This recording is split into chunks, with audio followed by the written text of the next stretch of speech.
اعوذ باللہ من الشیطان الرجیم بسم اللہ الرحمن الرحیم الحمدللہ رب العالمین والصلاة والسلام علی سیدنا محمد وآلہ الطاہرین اللہم صل علی محمد وآل محمد۔ برادران عزیز، ناظرین محترم، ہمارا یہ درس نمبر 15 ہے کہ سابقہ گفتگو میں، سابقہ درس نمبر 14 میں بات یہاں تک پہنچی تھی کہ نہروان کی جو جنگ لڑی امیر کائنات نے خوارج کے خلاف، جن کو مارقین کہا جاتا ہے، اور مارقین سے مراد یہی ہے کہ جو علی کے خلاف میدان میں آ گئے اور یہ کہہ کر کہ جو حکمیت حاکم شام اور اہل عراق کے درمیان جو حکمیت آپ نے قبول کی ہے، یہ گناہ کبیرہ ہے، لہٰذا اس سے آپ توبہ کریں، اس پر وہ مصر تھے۔ نتیجے میں بات یہاں تک پہنچی کہ نہروان کے مقام پر جنگ ہوئی، اور امیر کائنات نے پہلے ہی خبر دی تھی کہ جتنے بھی افراد یہاں پر جمع ہیں، اکٹھے ہیں، سوائے 9 افراد کے سب یہاں قتل کر دیے جائیں گے۔ اور یہ گویا اللہ کے اذن سے امیر کائنات مستقبل کے بارے میں، آنے والے ایک امر کے بارے میں خبر دے رہے تھے، اور یہی ہمارا عقیدہ بھی ہے کہ اذن الہی سے امام معصوم مطلع ہوتا ہے احوال پر۔ تو امیر کائنات کے لشکر میں تقریباً 8-9 افراد شہید ہوئے، اور مد مقابل جو نہروان میں خوارج کا جو لشکر تھا، سب کو قتل کر دیا گیا، سوائے 9 افراد بچ گئے تھے۔ اور یہ وہ مرحلہ تھا میرے دوستوں، میرے عزیزوں، آج کے معاشرے میں بھی ایک دفعہ باطل کھل کر سامنے آتا ہے، اور یہ میرے عبرت ہے، میں درس سے ہٹ کے یہ بات کر رہا ہوں، یہ عبرت ہے کہ میں اور آپ کے لیے بسا اوقات باطل کھل کر سامنے آتا ہے کہ ہر کوئی پہچان سکتا ہے کہ یہ باطل ہے، لیکن جب باطل قرآن کے لباس میں، اسلام کے لباس میں اور الہی احکام کے لباس میں اگر باطل سامنے آئے تو پھر ہر کوئی نہیں پہچان سکتا۔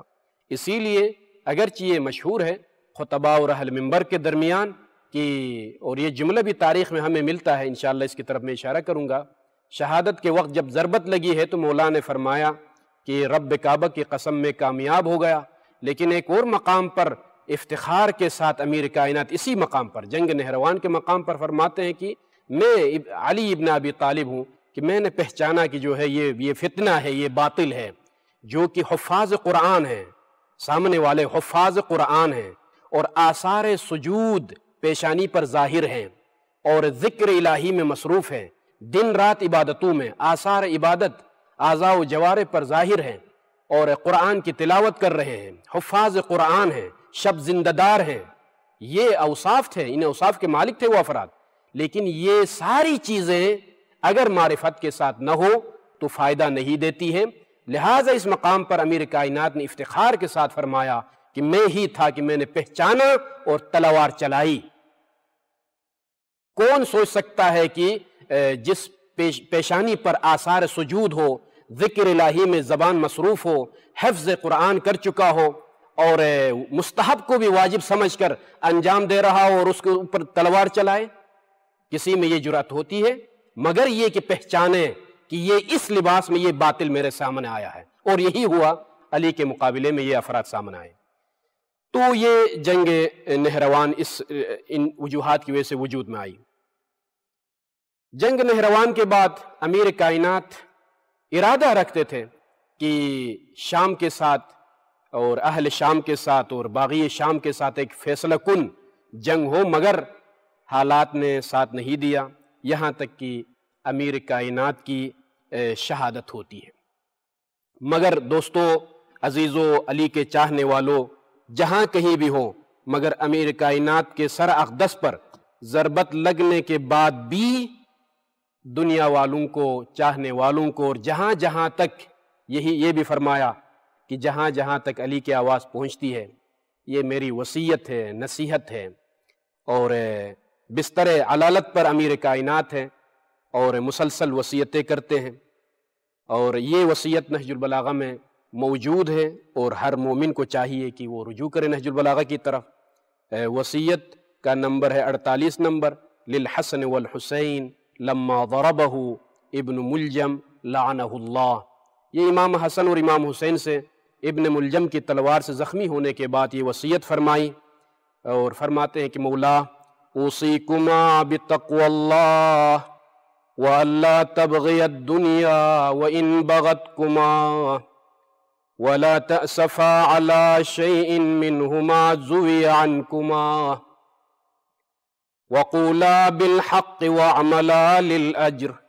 وَكُونَا لِلظَّالِمِ خَصْمًا وَلِلْمَظْلُومِ عَوْنًا۔ میں تم دونوں کو یہ وصیت کرتا ہوں کہ تقوی الہی اختیار کیے رہنا،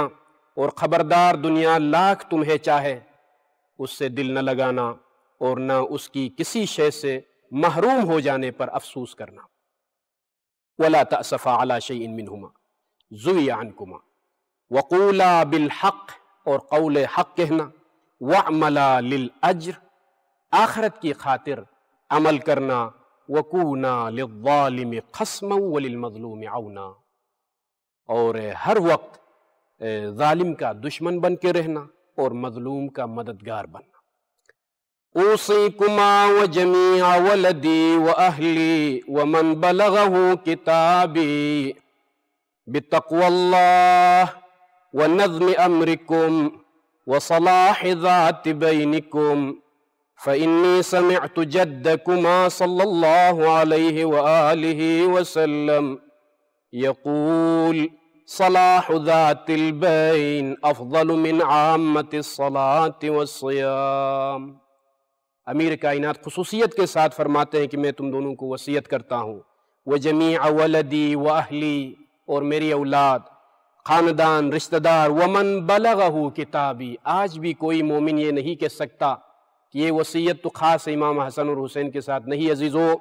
دوستو، ماؤں، بہنوں، یہ وصیت میں اور آپ کے لیے بھی ہر فرد اس خیال سے اس وصیت کو پڑھے اور سنے کہ وہ مخاطب ہے امیر کائنات کی اس وصیت میں۔ فرماتے ہیں ومن بلغہ کتابی، یہ میری کتاب اور یہ میری وصیت جہاں جہاں تک پہنچے، جس تک پہنچے، بتقوی اللہ، اللہ کے تقوی کی میں وصیت کرتا ہوں، ونظم امورکم، اپنے امور کو منظم رکھنے کی میں وصیت کرتا ہوں، وصلاح ذات بینکم، اور اپنے درمیان تعلقات کو سدھارے رکھنے کا میں وصیت کرتا ہوں۔ میں نے اپنے جد بزرگوار سے سنا ہے کہ آپس کے معاملات کو سلجھا کر رکھنا عام نماز اور روزہ سے بھی بہتر ہے۔ یہ فرمایا مولا نے کہ یقول رسول اللہ صلی اللہ علیہ وآلہ وسلم، پیغمبر اسلام کا یہ فرمانا ہے کہ صلاح ذات البین افضل من عامت الصلاة والصیام، عام نمازوں سے بہتر ہے۔ پیغمبر اسلام نے یہ فرمایا ہے کہ عام نمازوں سے بہتر ہے آپس کے تعلقات کو ٹھیک رکھنا اور درست رکھنا۔ اللہ اللہ فی الایتام فلا تغبوا افواہہم ولا یضیعوا بحضرتکم۔ یہ بستر علالت پر امیر کائنات کی یہ وصیت ہے۔ دوستو عزیزو، مولا فرماتے ہیں کہ اللہ سے دیکھو، یتیموں کے بارے میں اللہ سے ڈرتے رہنا اور ان کے فاقوں کی نوبت نہ آ جائے اور وہ تمہاری نگاہوں کے سامنے برباد نہ ہو جائیں۔ اور دیکھو ہمسائے کے بارے میں، اللہ اللہ فی جیرانکم فإنہم وصیۃ نبیکم ما زال یوصی بہم حتی ظننا انہ سیورثہم۔ رشتہ داروں کے بارے میں اور خصوصاً پڑوس کے بارے میں پیغمبر اکرم نے بہت اصرار کیا ہے، بہت تاکید فرمائی ہے، وصیت فرمائی ہے کہ یہاں تک ان کے حقوق کا تذکرہ کیا پیغمبر اکرم نے کہ ہم نے یہی خیال کیا، یہی گمان کیا کہ شاید وراثت میں بھی وہ ہمارے ساتھ شریک ہوں گے۔ یہ تاکید پیغمبر اسلام سے میں نے سنی ہے، اور امیر کائنات بھی اپنے چاہنے والوں کو یہ وصیت کرتے ہیں کہ اللہ اللہ فی جیرانکم، اللہ سے ڈرتے رہو اپنے ہمسایوں کے بارے میں کہ فإنہم وصیۃ نبیکم، اور یہ نبی اکرم کی وصیت ہے۔ اور اس حد تک وصیت فرمائی اور تاکید فرمائی ہے کہ ہم نے یہی گمان کیا کہ ہماری وراثت میں ان کا حصہ ہوگا۔ واللہ اللہ فی القرآن لا یسبقکم بالعمل بہ غیرکم، واللہ اللہ فی الصلاة فإنہا عمود دینکم۔ اللہ سے ڈرتے رہو قرآن کے بارے میں، ایسا نہ ہو کہ تمہارا دشمن سبقت لے اور اللہ سے ڈرتے رہو نماز کے بارے میں کہ یہ دین کا ستون ہے۔ اللہ اللہ فی بیت ربکم لا تخلوہ ما بقیتم فإنہ ان ترک لم تناظروا۔ اللہ سے ڈرتے رہو خانہ خدا کے بارے میں، کعبۃ اللہ کے بارے میں،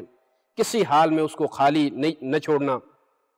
اگر تم ترک کرو گے خانہ خدا کو تو پھر تمہیں دیکھنے کے لائق نہیں رہ جاؤ گے۔ اللہ اللہ فی الجہاد باموالکم وانفسکم والسنتکم فی سبیل اللہ۔ اللہ سے ڈرتے رہو جہاد کے بارے میں، اور یہ جہاد صرف جانی جہاد نہیں بلکہ اموال کے ذریعے سے، نفسوں کے ذریعے سے، زبان کے لحاظ سے، اور آج کے دور میں اور آپ کے لیے سوشل میڈیا ہے، مختلف یہ وسائل ہیں۔ یہ وصیت ہے امیر کائنات کی کہ ہر لحاظ سے مالی، جانی، کتابت، قلم، ان تمام وسائل کے ذریعے سے جہاد کرو، راہ خدا میں اسلام سے دفاع کرو، حقائق لوگوں تک پہنچا دو۔ وعلیکم بالتواصل والتبادل وإیاکم والتدابر والتقاطع لا تترکوا الامر بالمعروف والنہی عن المنکر فیولی علیکم شرارکم ثم تدعون فلا یستجاب لکم۔ اور یہ بھی فرمایا مولا نے، اللہ سے ڈرو اپنے جان اور مال اور زبان سے جہاد کے بارے میں، اور آپس میں ایک دوسرے سے تعلقات رکھو، ایک دوسرے کی امداد کرتے رہو، اور خبردار ایک دوسرے سے منہ نہ پھیر لینا اور تعلقات نہ توڑنا، امر بالمعروف اور نہی عن المنکر کو ترک نہ کرنا۔ اگر یہ فرائض ترک ہو گئے تو یقین جان لو کہ بڑے خبیث لوگ اور شریر لوگ تم لوگوں پر حاکم بنیں گے، اور جب ظالم اور شریر اور پست ترین انسان حاکم بنتا ہے تو فلا یستجاب لکم، پھر تم لوگوں کی کوئی دعا قبول نہیں ہوگی اور تمہاری کوئی آواز نہ سنی جائے گی۔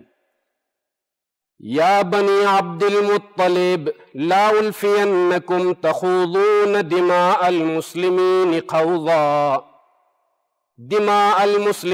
خوضا تقولون قتل امیر المؤمنین الا لا تقتلن بی الا قاتلی۔ اقدار انسانی اور شرافت انسانی کی اعلیٰ ترین مثال پیش کر رہے ہیں امیر کائنات۔ فرماتے ہیں اے اولاد عبد المطلب، خبردار میں یہ نہ دیکھوں کہ تم مسلمانوں کا خون بہانا شروع کر دو صرف اس نعرہ پر کہ امیر المومنین مارے گئے ہیں۔ میرا بدلہ میں میرے قاتل کے علاوہ کسی کو قتل نہیں کیا جا سکتا ہے۔ امیر کائنات فرماتے ہیں کہ جو میرا قاتل ہے اسی کو قتل کیا جائے گا۔ انظروا اذا انا مت من ضربته هذه فاضربوا ضربة بضربة ولا تمثلوا بالرجل فإني سمعت رسول الله صلى الله عليه وآله وسلم يقول إياكم والمثلة ولو بالكلب العقور۔ سبحان اللہ، سلام اللہ علیک یا امیر المؤمنین۔ وصیت کے انتہائی قیمتی جملے ہیں۔ فرماتے ہیں کہ اگر میں اس ضربت سے جانبر نہ ہو سکا تو ایک ضربت کا جواب ایک ہی ضربت ہے، چونکہ قاتل نے ایک ضربت لگائی ہے سر اقدس پر تو ایک ہی ضربت ماری جائے گی۔ اور دیکھو میرے قاتل کے جسم کے ٹکڑے نہ کرنا کہ میں نے خود سرکار دو عالم سے سنا ہے کہ خبردار کاٹنے والے کتے کے بھی ہاتھ پیر نہ کاٹنا۔ یہ وصیت ہے امیر کائنات کی، اور آج دیکھ رہے ہیں کہ مسلمانوں کی حالت کیا ہے، اور یہی نسل خوارج آج بھی موجود ہے۔ مسلمان کو قتل کرتا ہے اور مسلمان ملک پر حملہ کرتا ہے، مگر امیر کائنات کی جو وصیتیں ہیں، دعا ہے کہ پروردگار ہمیں ان وصیتوں پر عمل کرنے کی توفیق عطا فرمائے۔ اور آج چونکہ یہ درس نمبر 15 ہے اور جمعے کا دن ہے، حرم امیر کائنات سے یہ درس نشر ہو رہا ہے، اور یہ آداب یوم جمعہ میں سے ہے کہ جو ہے جمعے کے دن کو فضول باتوں میں اور فضول کاموں میں ضائع نہ کرے اس قیمتی وقت کو، اور انسان کو کوشش کرنی چاہیے کہ یوم الجمعہ دین اسلام اور فقہ اہل بیت سیکھنے کے لیے وقف کریں یہ آداب یوم جمعہ میں سے ہیں، اور چونکہ یہ درس نمبر 15 اسی دن منعقد ہو رہا ہے، لہٰذا میں یہ تذکر دے رہا ہوں کہ یوم جمعہ کو خاص کیجیے اپنی زندگی کے اوقات میں کہ فقہ سیکھنے کے لیے، احکام شرعی سیکھنے کے لیے انسان وقت دے اور یوم جمعہ کے آداب پر عمل کرتے ہوئے۔ اور آخر میں اسی جملے پر آج کے درس کو میں تمام کرنا چاہوں گا، اگرچہ اشارہ ہوا تھا لیکن اس کا ترجمہ میں نہیں کر سکا وقت مختصر ہونے کی وجہ سے۔ مولا نے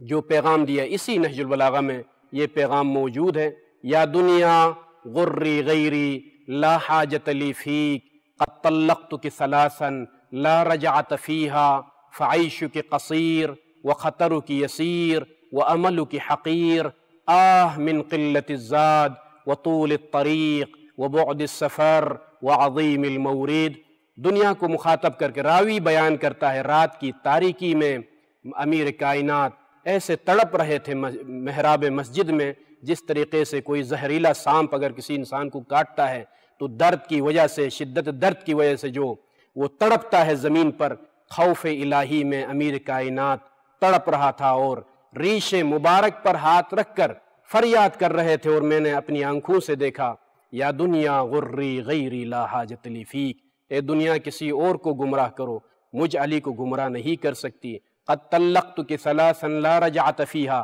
3 مرتبہ طلاق دے چکا ہوں، اب جو ہے رجوع کی کوئی گنجائش نہیں ہے۔ فعیشک قصیر وخطرک یسیر وعملک حقیر، بیوقوف ہے وہ انسان جو تمہاری طرف رجوع کرتا ہے، تمہاری زندگی مختصر ہے، تمہاری حیثیت بہت کم ہے۔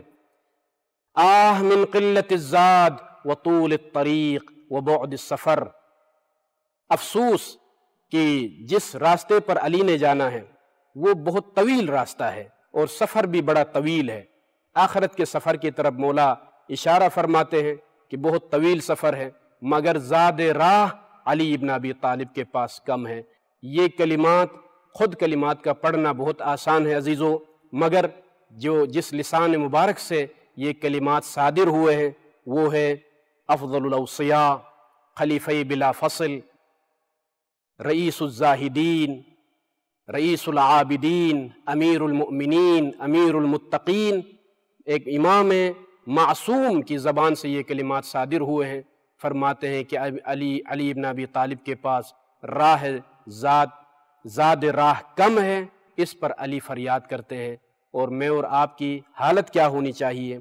علی نے یہ فرمایا ہے کہ اگرچہ علی کی طرح نہیں بن سکتے ہو مگر اعینونی بورع و اجتہاد، کوشش کے ذریعے سے، ورع کے ذریعے سے، تقوی کے لحاظ سے، پاک دامنی کے ذریعے سے